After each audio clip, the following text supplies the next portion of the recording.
छत्तीसगढ़ ले आनवर। छत्तीसगढ़ ले आहा। ये कौन गांव में आहा जानता? ये कौन गांव है? ये मध्य प्रदेश के लाटो गांव है वो। ऐसे मध्य प्रदेश के लाटो गांव में ते आया है। अच्छा। लेकिन आया हो तो बने करे है। लेकिन यहाँ बने सोच समझ के रहेंगे। कैसे खबर जानता? ए लाटो गांव के टूरा बड़ दबंगे है वो, बड़ दबंगे है वो, बड़ दबंगे है वो। और कहूँ तो अकेला में पा जही ना तो दिवाली के फड़ाका समझ के तोला फोड़ दी ही वो। अरे ले चल पाऊँ देखो। एक तो कोई था ए छत्तीसगढ़ वाली टूरी मल्ला मोहा डाले पैना बना डाले माया लाल के, और मल्ला मोहा डाले बंगला बना डाले माया लाल के।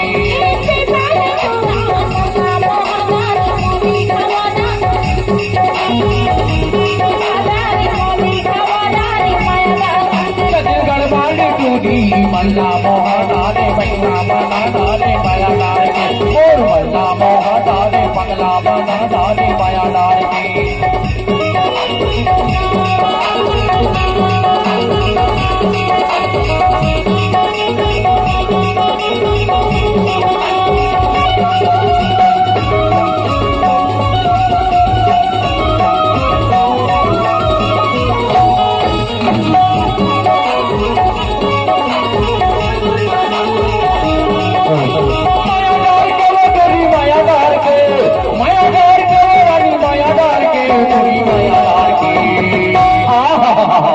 छत्तीसगढ़ वाली टूरी मल्ला मोहा डाले पैना बना डाले माया लाल के, और मल्ला मोहा डाले बंगला बना डाले माया लाल के।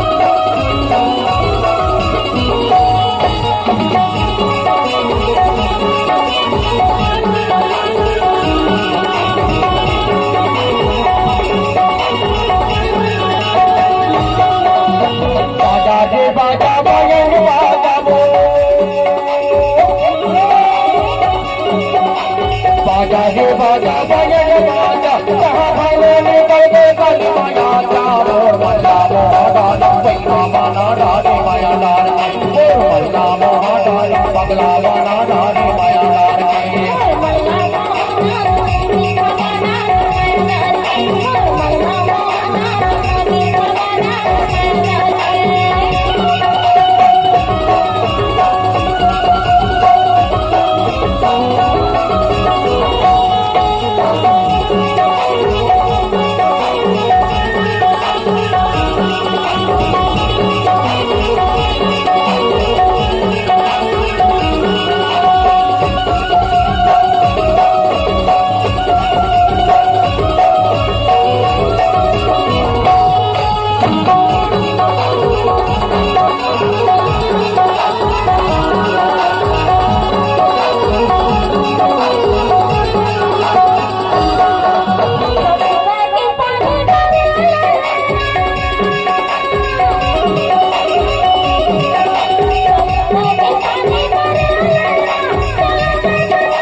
ऊपर के पर्वत वाले हो तो मेरी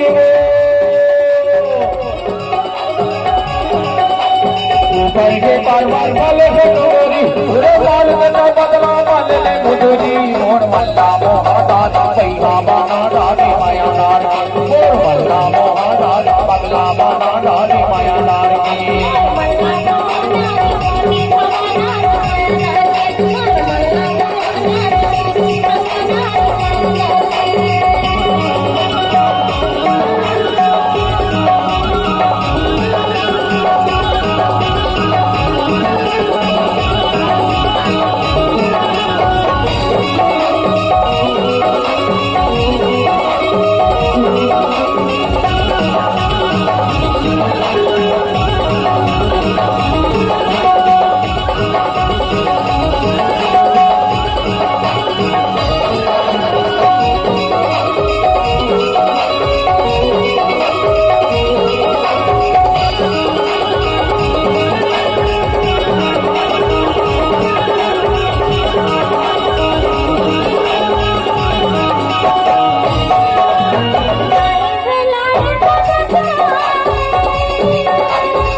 पगला